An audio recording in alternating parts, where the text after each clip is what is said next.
بسم اللہ الرحمن الرحیم۔ اعوذ باللہ من الشیطان الرجیم، بسم اللہ الرحمن الرحیم۔ عزیز طلبہ کرام، آج ہم اصول الفقہ المظفر حصہ دوم کا سبق نمبر 43 پڑھنے جا رہے ہیں، اور آج انشاءاللہ بیان کریں گے اپنی بحث کے تیسرے مقام کو، تیسرے حصے کو،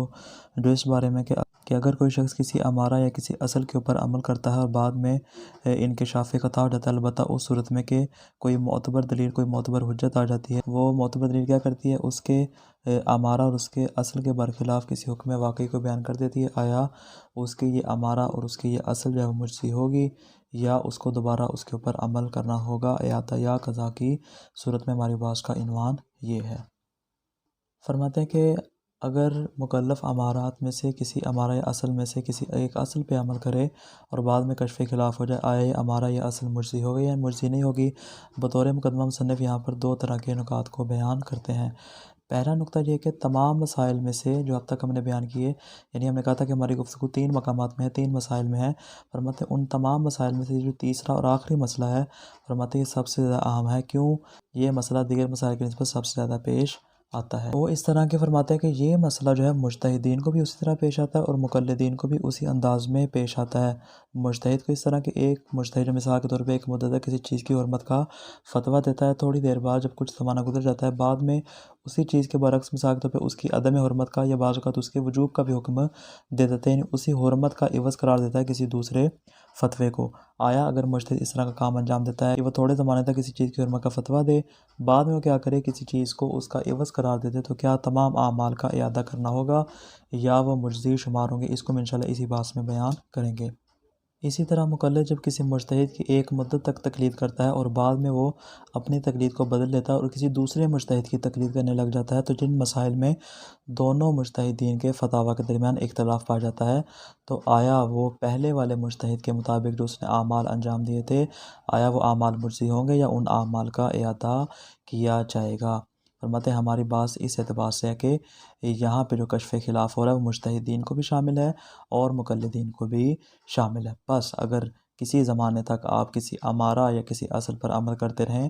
بعد میں کسی معتبر دلیل کی وجہ سے کشف خلاف ہو جائے، تو اس دلیل معتبر میں ہمارے پاس ممکنہ 3 طرح کی صورتیں آ جاتی ہیں۔ کون کون سی 3 صورتیں؟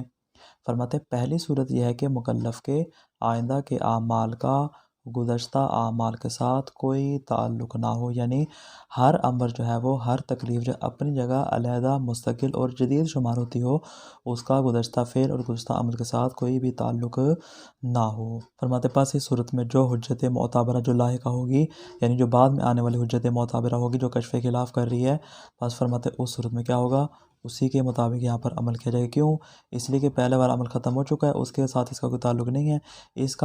کا تعلق جو ہے وہ صرف جدید عمل کے ساتھ ہے، لہذا فرماتے ہیں کہ جب جدید عمل کے ساتھ ہے، لہذا اسی حجت معتبرہ کے اعتبار سے آنے والے جتنے بھی اعمال ہیں ان کو اسی انداز میں انجام دیا جائے گا۔ اور دوسری صورت یہ ہے کہ مکلف کے گزشتہ اعمال سے کشف خلاف ہو جائے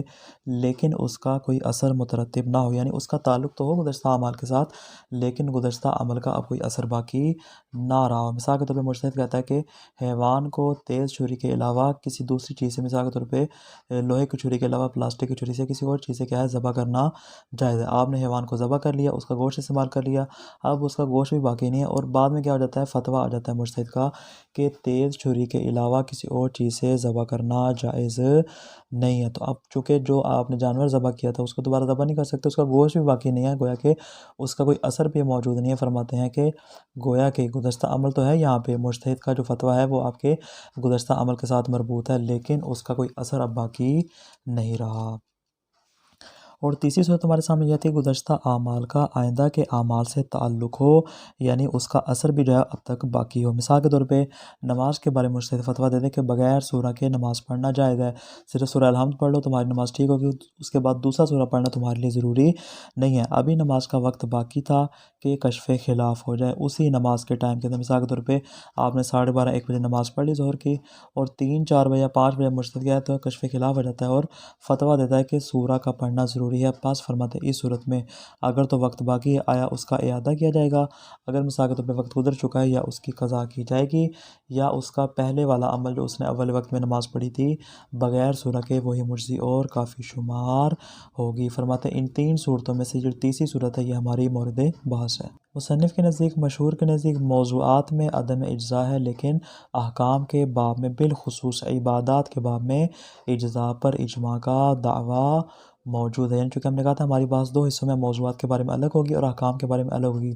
فرماتے ہیں جہاں تک تعلق ہے موضوعات کا تو اس میں سارے کے سارے جو مشہور علماء ہیں وہ عدم اجزاء کے قائل ہیں کہ موضوعات کی صورت میں کیا ہوگا، آپ وہاں پر اس عمل کو کافی شمار نہیں کریں گے بلکہ اس کا اعادہ یا قضا کرنا ضروری ہوگا۔ لیکن جہاں تک تعلق ہے احکام کا، فرماتے احکام میں بالخصوص جو ہمارے سامنے عبادات آتی ہیں جیسے نماز ہے، جیسے روزہ ہے،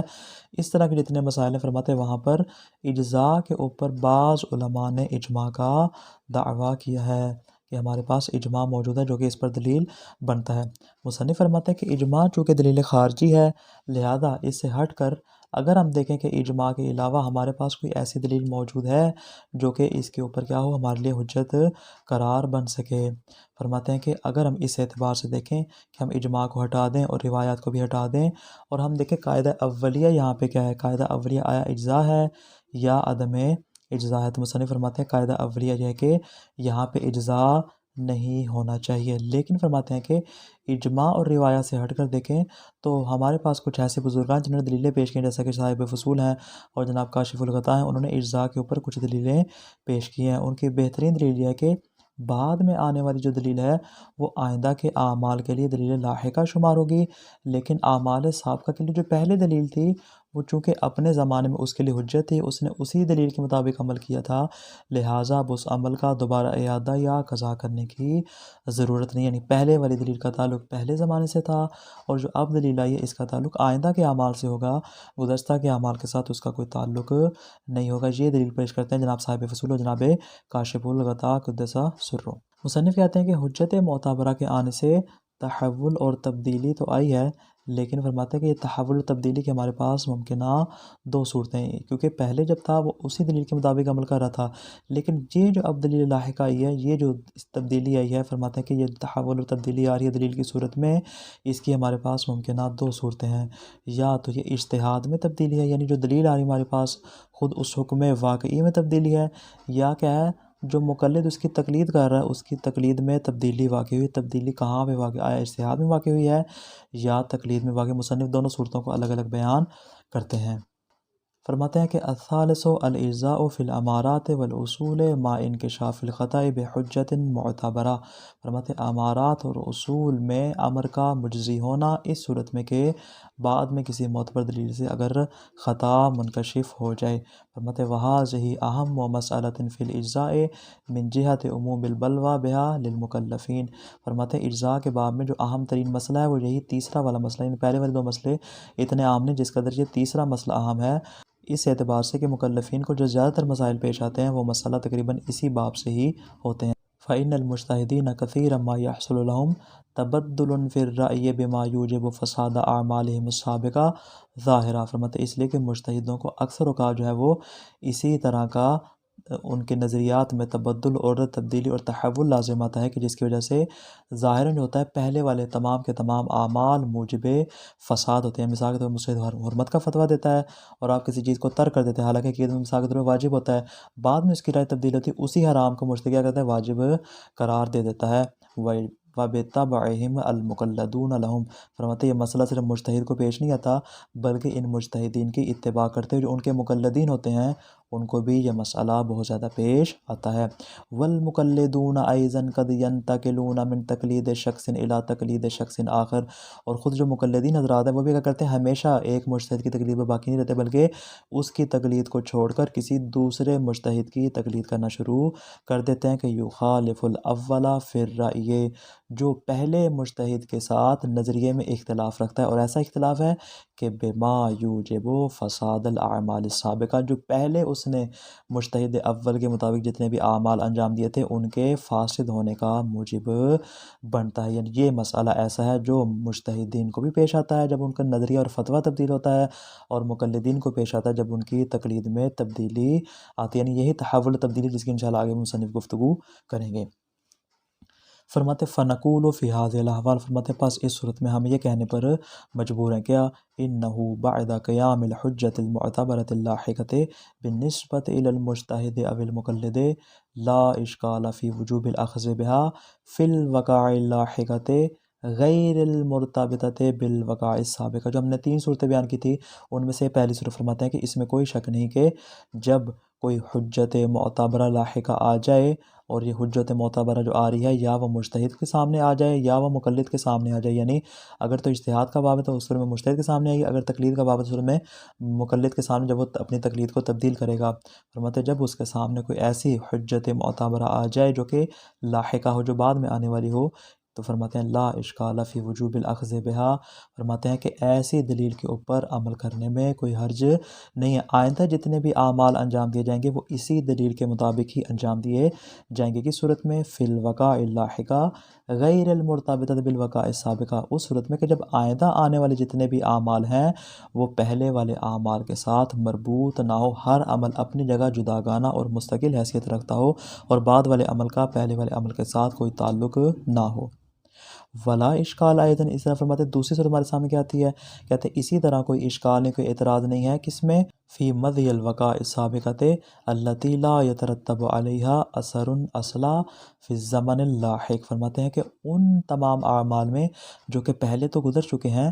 لیکن ان کا آنے والے اور بعد والے زمانے میں اصلاً کوئی اثر موجود ہوتا نہیں۔ جیسا کہ میں نے مثال دی تھی جانور کو ذبح کرنے کی، آپ نے مثال کے طور پہ چھری کے علاوہ کسی اور چیز سے ذبح کر لیا، بعد میں مجتہد کا فتویٰ تبدیل ہو گیا۔ فرماتے ہیں اب اس صورت میں چونکہ اس کا کوئی اثر باقی نہیں، وہ جانور باقی نہیں، نہ اس کا گوشت باقی ہے، فرماتے ہیں یہاں پہ اس کا اس عمل کے اوپر کوئی اثر بھی مترتب نہیں ہوگا۔ فرماتے ہیں یہ 2 صورتیں تو ان میں کوئی اشکال نہیں، کوئی اعتراض نہیں ہے، اسی کے مطابق ہی عمل کیا جائے گا، جو عمل بعد میں آئے گا اس کا گزشتہ اعمال کے ساتھ کوئی تعلق نہیں ہے، نہ وہاں پہ اجزاء کا کوئی مسئلہ پیش آئے گا۔ مسئلہ پیش کی صورت میں آئے گا، فرماتے ہیں تیسری صورت میں آئے گا وَإِنَّمَا الْإِشْكَالُ فِي الْوَقَائِعِ اللَّاحِقَةِ الْمُرْتَبِطَةِ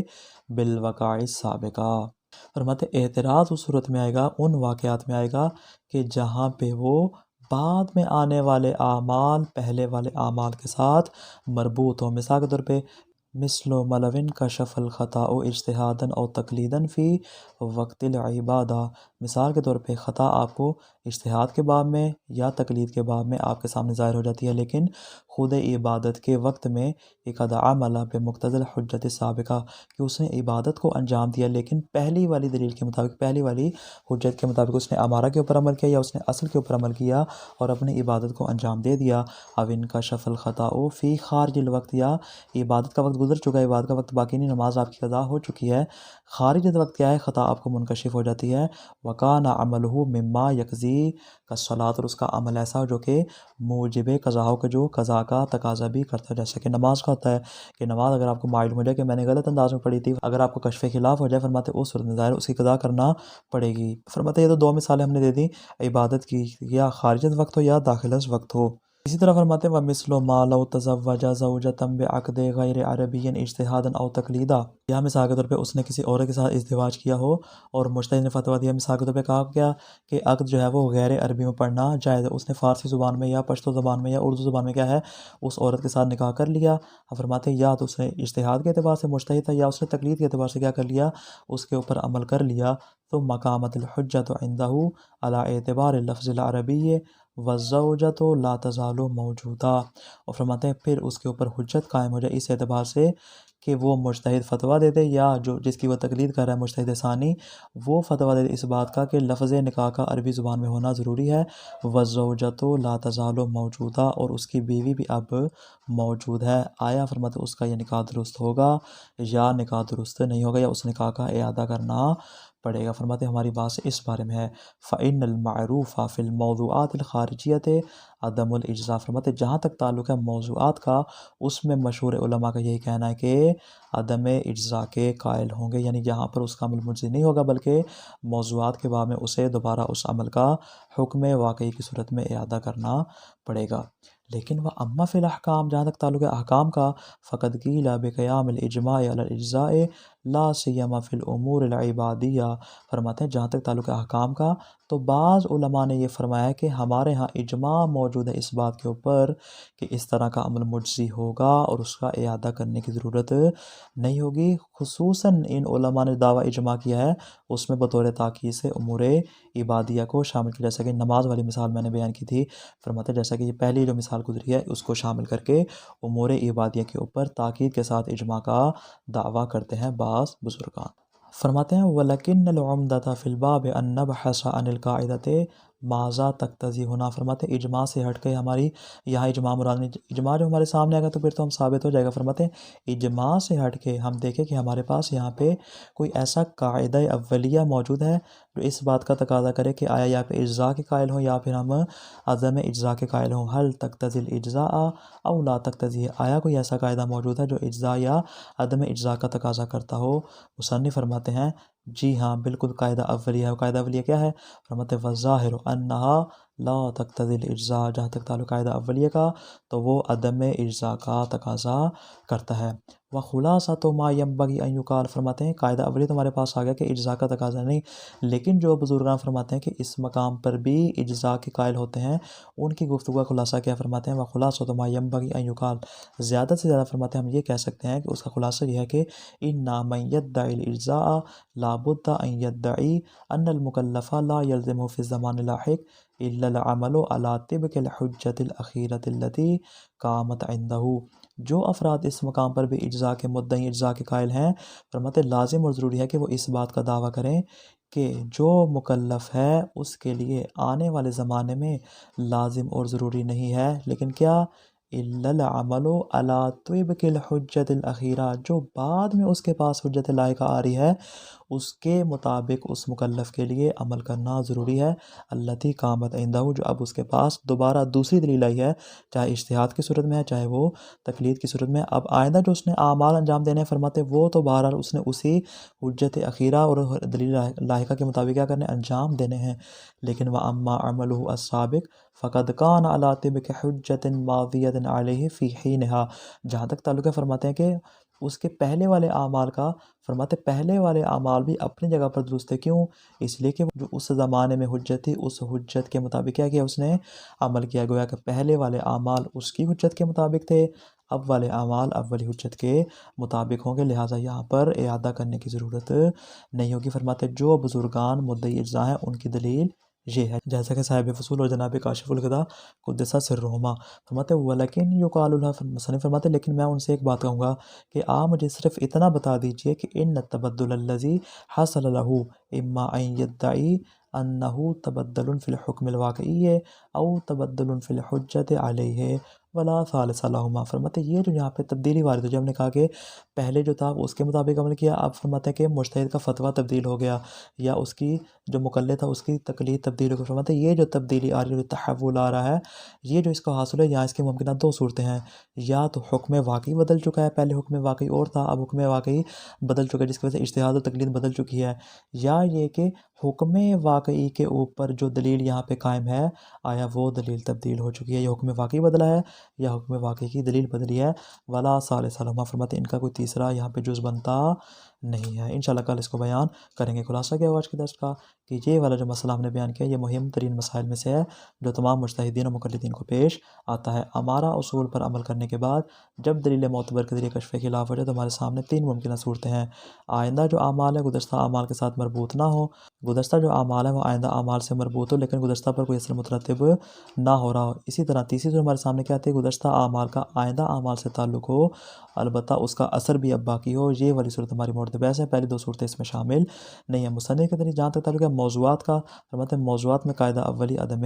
اجزاء ہے اور جہاں تک تعلق احکام کا، فرماتے ہیں احکام میں اجزاء کے اوپر اجماع قائم ہے، اس کے علاوہ کاشف الغطاء اور صاحب وصول میں اس پر دلیلیں پیش کی ہیں، لیکن مصنف کی نزدیک کیا ہے؟ قاعدہ اولی اس باب میں میرے نزدیک عدم اجزاء ہے۔ والسلام علیکم ورحمۃ اللہ وبرکاتہ۔